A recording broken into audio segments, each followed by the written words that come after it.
अस्सलाम वालेकुम, मैं हूं आबिद अंदलीब। नाजरीन, बिल आखिर हुकूमत ने जस्टिस बंदयाल के गुस्से को, उनके गजब को जो है वो दावत दे दी है।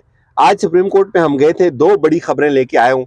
इस वक्त तक कहीं भी रिपोर्ट नहीं हुई। एक खबर ये कि चीफ जस्टिस उमर अता बंदयाल साहब को कुछ नामालूम लोगों ने या कुछ खुफिया लोगों ने राब्ता करने की कोशिश की। उसके ऊपर उमर अता बंदयाल साहब का क्या जवाब था। और एक खबर ये कि एक साबिक चीफ जस्टिस ने सुप्रीम कोर्ट में दो जजेस की जो मुख्तलिफ धड़ें उनके दरमियान कुछ मामलात को ठीक करने की कोशिश की। उसके ऊपर क्या पेशरफ्त हुई, ये दो बड़ी खबरें मैं आपको सुप्रीम कोर्ट से दूंगा। लेकिन उससे पहले की जो बड़ी खबर है वो ये है कि हुकूमत ने बिल आखिर एक दफ़ा फिर तौहीन अदालत का जो है वो इकरार किया। हुकूमत तौहीन अदालत की मुर्तकिब हुई है। उमर अता बंदयाल साहब के अहकामात को, चीफ जस्टिस के अहकामात को, सुप्रीम कोर्ट के फैसले को रोन दिया बिल्कुल हुकूमत ने। और यहाँ एक और नई चीज़ सामने आई है। एक बात तो मैं आपको बताऊं, मैं उस खबर के ऊपर स्टैंड कर रहा हूँ कि 5 अरब रुपए इलेक्शन कमीशन को पहुंचे हुए हैं। वो छुपाए जा रहे हैं, इसलिए छुपाए जा रहे हैं कि कम पैसों का बहाना बनाकर सुप्रीम कोर्ट से ज़्यादा टाइम लिया जाए। मैं उसका डॉक्यूमेंट भी प्रोड्यूस कर सकता हूँ।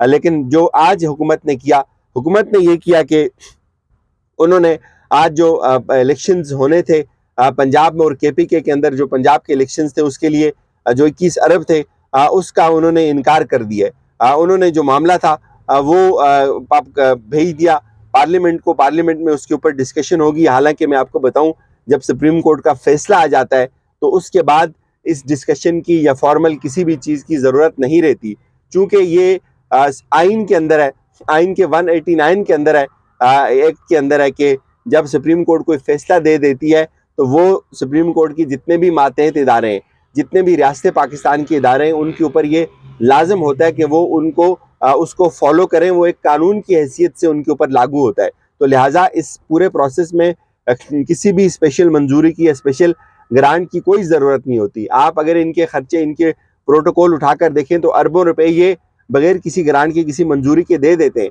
पाकिस्तान के अंदर इलेक्शन तो एक आईनी मामला है, और जब उसको सुप्रीम कोर्ट का कवर मिल गया, जब सुप्रीम कोर्ट ने फैसला दे दिया, तो फिर उसमें किसी किस्म का कोई शक शुबा नहीं रहता।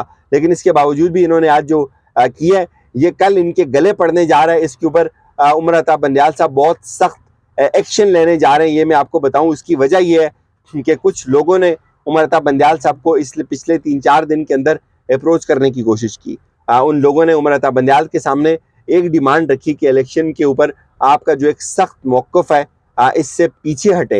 उनको बताया गया कि पूरे मुल्क में अगर एक साथ इलेक्शन नहीं होंगे तो मुल्क के अंदर एक सियासी बहरान जन्म ले सकता है, एक इम्बैलेंस हो जाएगा।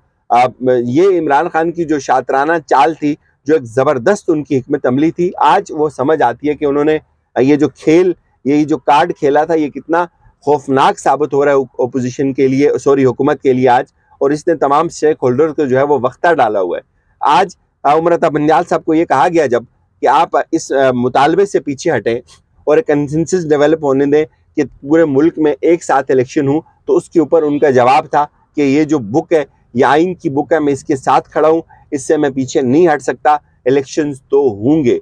ये उनका जवाब था। उसके बाद क्या हुआ?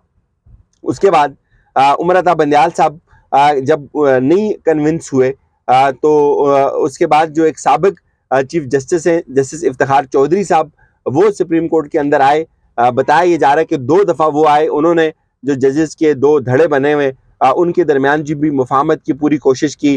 उन्होंने कन्विंस किया, चूँकि जो जस्टिस इफ्तिखार चौधरी हैं वो मोहसन है जस्टिस काजी फाइज ईसा साहब के। उनके दौर में काजी फाइज ईसा साहब जो है वो डायरेक्ट चीफ जस्टिस लगे थे बलूचिस्तान के अंदर, और फिर वो यहाँ भी आए, तो इसलिए उनको बड़ी उम्मीदें हैं, तो उनको भी डाला गया बीच में। और बताया जा रहा है कि वो भी किसी नतीजे के ऊपर नहीं पहुंचे, चूँकि उमर अता बंदयाल साहब ये कहते हैं कि मैं इलेक्शन के जो मामला है उससे पीछे हटने को बिल्कुल भी वो तैयार नज़र नहीं आते। आज एक और हरकत की इलेक्शन कमीशन ने। इलेक्शन कमीशन ने पंजाब में और खैबर पख्तूनख्वा में जो इलेक्शन की तारीख का जो मामला है उसके ऊपर उन्होंने इलेक्शन कमीशन ने जो है वो चेयरमैन सेनेट और स्पीकर कौमी असम्बली को ख़त लिखा है कि इंतखाबी तारीख बढ़ाने का जो ऐलान है और पोलिंग डे बढ़ाने का इख्तियार जो है वो इलेक्शन कमीशन को दिया जाए। ये एक बहुत बड़ी एक मूव है, एक बहुत बड़ी खबर है। कि वो जो खत है वो अब जो है वो लिखा गया इलेक्शन कमीशन की जानिब से। और इसके साथ साथ मैं आपको ये बताऊं, इससे ये एक्सपोज हुए हैं, इससे इलेक्शन कमीशन एक दफ़ा फिर एक्सपोज हुआ है। रात को भी मैंने आपको बताया था कि ग्रांट हुई है, पैसा इलेक्शन कमीशन के पास पड़ा हुआ है 5 अरब, और जो सेक्रेटरी फाइनेंस है वो भागे हैं, और वो खबर भी हमने आपको दी थी।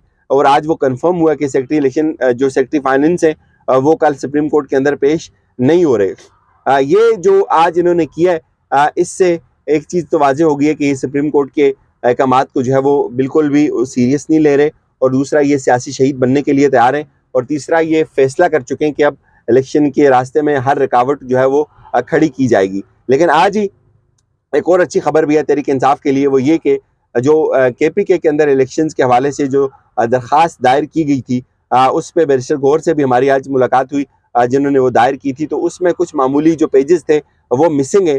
तो रजिस्ट्रार जो ऑफिस है उसने सुप्रीम कोर्ट के अंदर जो एप्लीकेशन जमा हुई तहरीक इंसाफ की, उसको मामूली एतराज़ात लगाकर जो है वो वापस किया है। जो PTI की जो एप्लीकेशन है उसमें जो दरख्वास्त के ऊपर जो एतराज़ लगा है वो कोई लीगल पॉइंट ऑफ व्यू का नहीं है।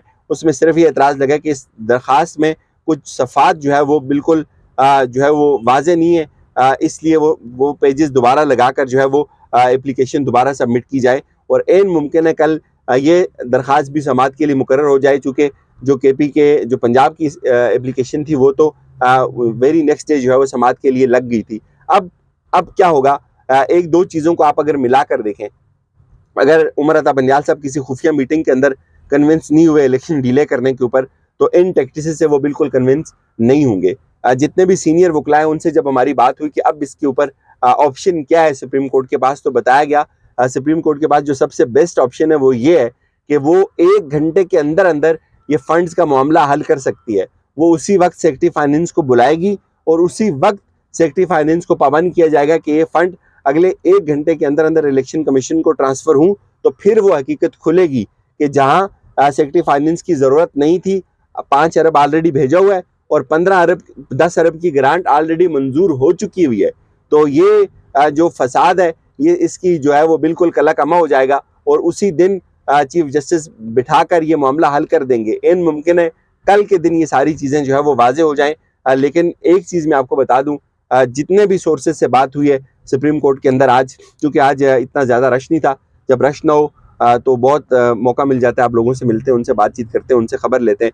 तो जितने भी लोगों से बात हुई है वो तमाम इस बात के ऊपर कन्विंस है कि उमर अता बंदियाल साहब बिल्कुल भी ब्लैकमेल नहीं हो रहे, वो इलेक्शन से पीछे नहीं हट रहे। वो ये समझते हैं कि ये जो बुक है इसके अंदर 90 दिन है, कोई भी कानून ला कर दे दें जो ये सपोर्ट करता हो कि नहीं 90 दिन से ऊपर जाया जा सकता है तो मैं चला जाऊँगा, लेकिन 90 दिन से ऊपर जाना बगैर किसी कानून की ये मेरे बस में नहीं है। तो ये बहुत बड़ी खबर है। कल देखा जाएगा इसके ऊपर क्या होता है। मुझे इजाज़त दीजिए, अपना ख्याल रखिएगा। खुदा हाफिज़।